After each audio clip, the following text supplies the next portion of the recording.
Most people believe markets move because of news. A report comes out. Prices react. Good news pushes markets higher. Bad news sends them lower. That explanation feels logical, and it's comforting because it suggests everyone is reacting to the same information at the same time. But markets don't actually work that way.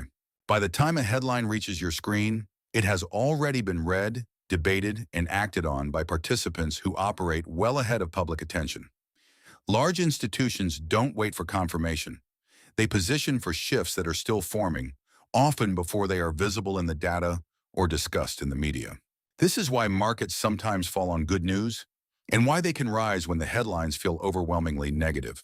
Markets don't fear bad news. They fear what most people haven't noticed yet. They respond to changes in structure, how capital is positioned, where liquidity is tightening, and which risks are quietly being repriced beneath the surface. When those internal dynamics shift, price behavior changes, even if the story on the surface hasn't caught up. Today's market action has caught many participants off guard, not because it was dramatic, but because it challenged an assumption that strength was stable and weakness was behind us.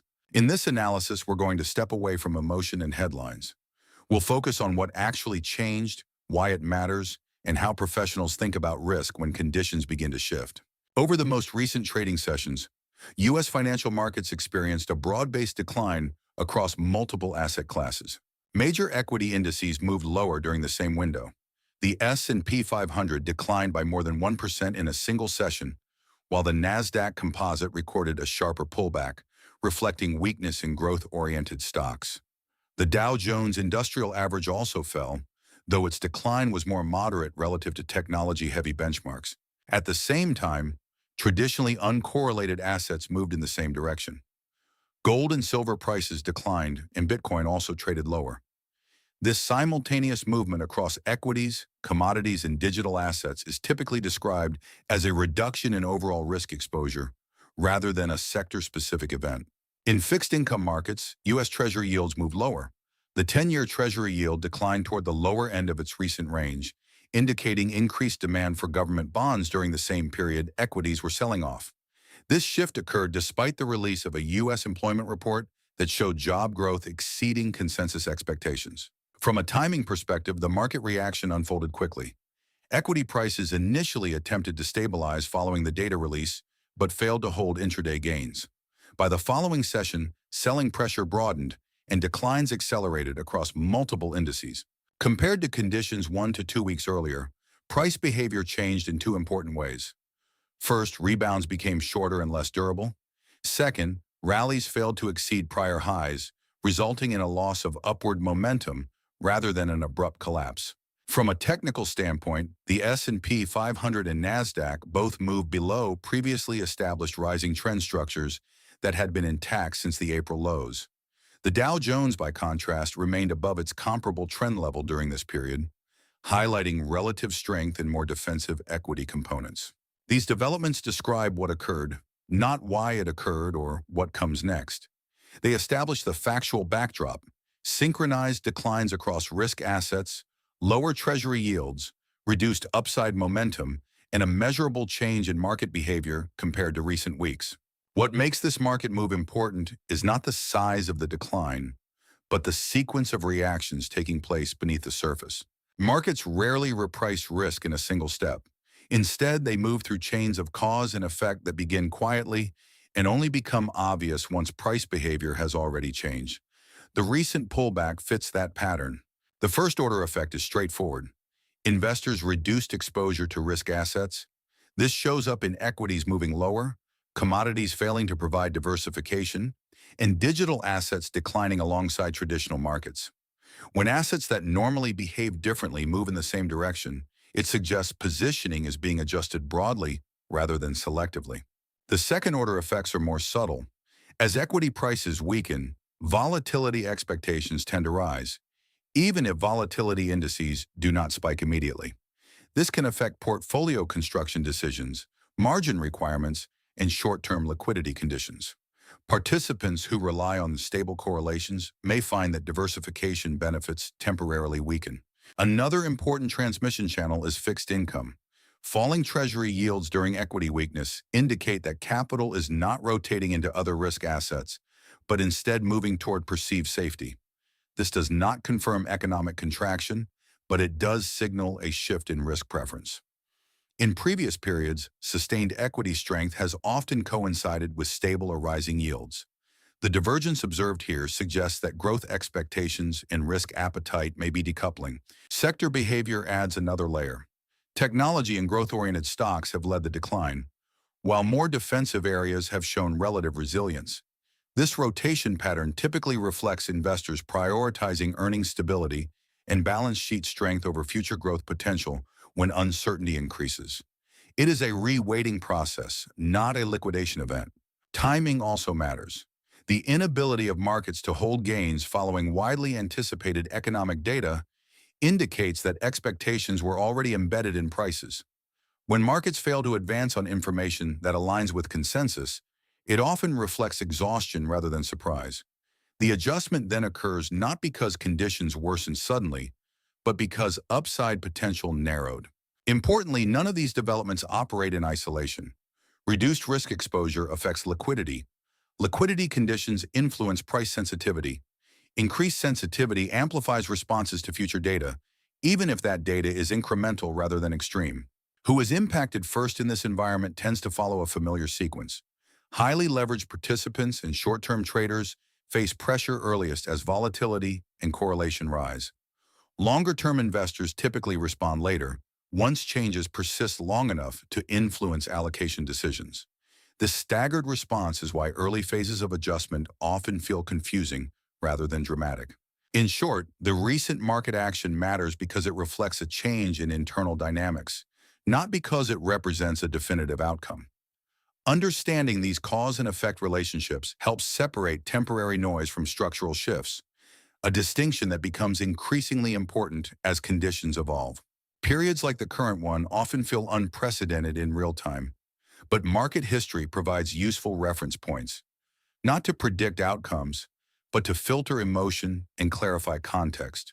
There have been several moments over the past decade when markets displayed similar characteristics: weakening upside momentum, declining treasury yields, and synchronized risk reduction across asset classes. One example occurred in late 2018 when equity markets began to lose traction after a prolonged advance. At that time, price declines did not begin with a single shock. Instead, markets struggled to sustain rallies, volatility increased gradually, and correlations across assets rose before the broader adjustment unfolded. Another reference point is early 2022. Leading into that period, equity indices showed signs of distribution rather than outright selling. Rallies became narrower, leadership weakened, and defensive positioning slowly increased. The key feature was not the magnitude of any single move, but the sequence. Loss of momentum first, repricing of expectations second, and broader risk reduction later. What these periods shared was not a specific catalyst, but a shift in internal market behavior before the narrative changed. In both cases, markets were responding to evolving conditions rather than reacting to a single headline. However, it is equally important to understand what is different this time. Unlike 2018, monetary policy is no longer transitioning from accommodative to restrictive. It is already restrictive. Unlike early 2022, inflation has moderated from its peak, and financial conditions are not tightening uniformly across all channels. Corporate balance sheets, particularly among large-cap firms, are generally stronger than in prior cycles. Additionally, market structure has changed. Passive investment flows, algorithmic trading, and options-related hedging now play a larger role in short-term price behavior than they did in earlier decades. These factors can compress timeframes, making adjustments appear faster even when underlying processes remain gradual. Another key difference is investor conditioning. Years of rapid recoveries following drawdowns have shaped expectations. This increases sensitivity when markets fail to rebound quickly, as recent behavior diverges from what participants have come to expect. History, then, does not tell us what will happen next. It helps us recognize that transitions often begin quietly, that early signals are frequently dismissed, and that outcomes depend on how conditions evolve, not on how closely the present resembles the past. By placing today's environment within that broader context, we reduce the urge to overreact and improve our ability to think in probabilities rather than absolutes. Professional market analysis does not revolve around certainty. It revolves around conditional outcomes. Rather than asking what will happen, the more useful question is what could happen if specific conditions are met. From that perspective, three broad scenarios help frame current risk. Bull case, conditions for strength to resume. In a constructive scenario, recent weakness proves to be a temporary adjustment rather than the start of a sustained downtrend. For this to occur, several conditions would need to align. First, major equity indices would need to reclaim previously broken trend structures and hold above them for more than a single session. This would indicate that recent selling was absorbed rather than redistributed. Second, market breadth would need to improve, with participation expanding beyond defensive and megacap names. Leadership returning to growth-oriented sectors would suggest renewed confidence in forward earnings. In fixed income, Treasury yields would likely stabilize or drift modestly higher, signaling that capital is rotating back toward growth expectations rather than remaining defensive. Importantly, this would need to happen without a sharp increase in volatility. Under this scenario, markets would be communicating that risk appetite remains intact and that recent price action represented consolidation, not transition. This outcome is possible, but it requires confirmation through sustained price behavior rather than short-term rebounds. Base case, stabilization and range development. The base case assumes neither an immediate recovery nor a sharp deterioration, but instead a period of adjustment and digestion. In this scenario, markets continue to trade with increased two-way volatility while remaining within defined ranges. Rallies occur, but they struggle to exceed prior highs. Pullbacks find support, but bounces are measured rather than impulsive. This reflects ongoing reassessment rather than panic or euphoria. Economic data in this environment tends to send mixed signals.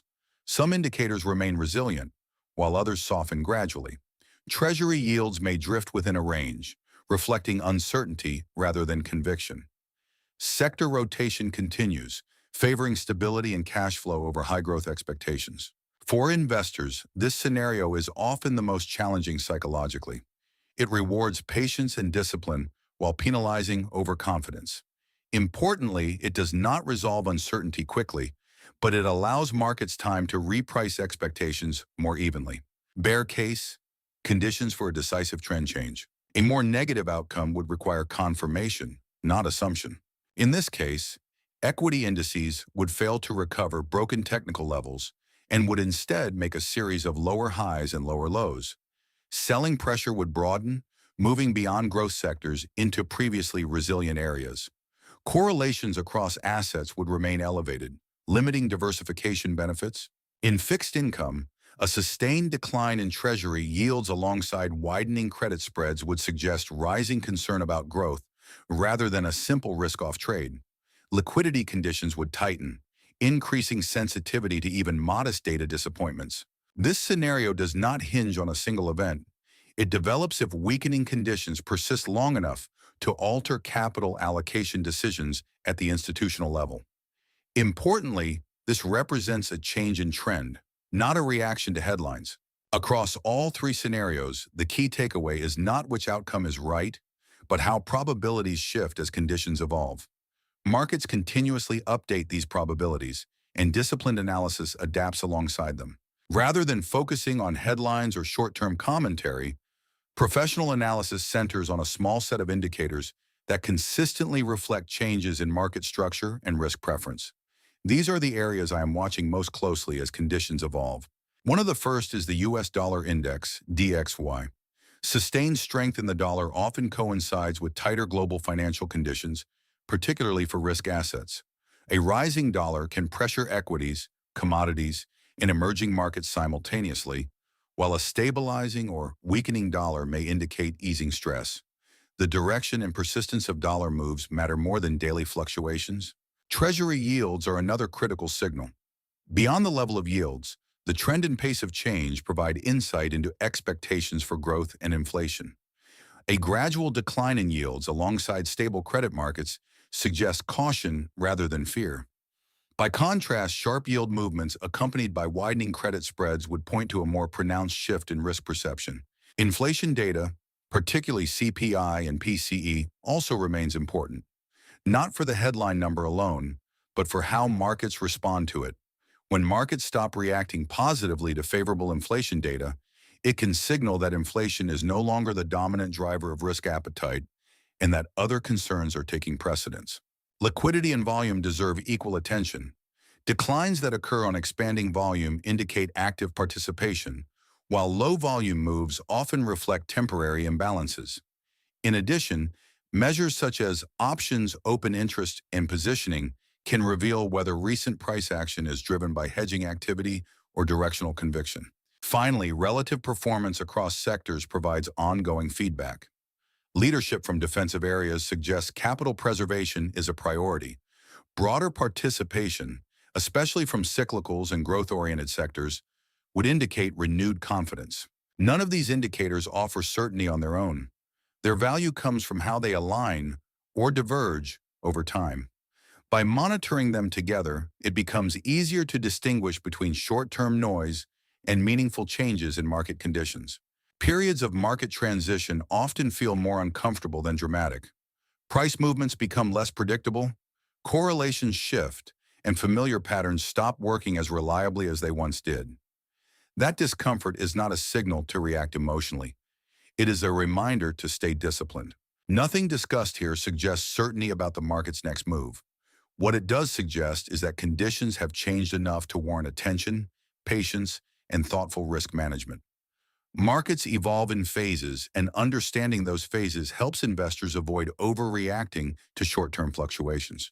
At times like this, the most valuable skills are restraint and perspective. Position sizing, diversification, and time horizon matter more than trying to anticipate every swing. Opportunities will continue to appear, but they tend to favor those who preserve flexibility rather than chase momentum. This isn't investment advice, it's simply how I'm reading the market right now, based on structure, probabilities, and experience. Staying calm, managing risk, and thinking long-term remain the most reliable tools in any market environment.